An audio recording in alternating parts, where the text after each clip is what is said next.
How's it everybody? I'm the ICG and this is how you can set up your Keplr wallet. And first thing you're gonna need for that is to actually install the Chrome browser. And if you have that, you're gonna want to visit the Chrome web store from where you can actually download the Keplr wallet extension. And if you have downloaded the wallet extension, it will actually open automatically. And we're gonna click on create a new wallet. Here we have two options. The first one is to create a wallet with a recovery phrase, also known as a seed phrase. The second option is to create a wallet with your Google account. Personally, I recommend you choose option number one because it's a little bit safer in my opinion, but for the purposes of this video, I'm just gonna continue with Google. And as soon as we are signed in, it will ask us for the name of our wallet.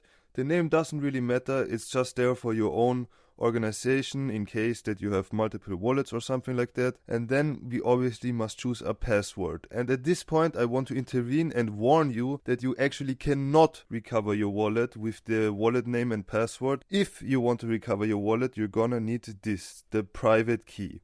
Or if you choose option number one at the beginning, you can also recover your wallet with the seed phrase.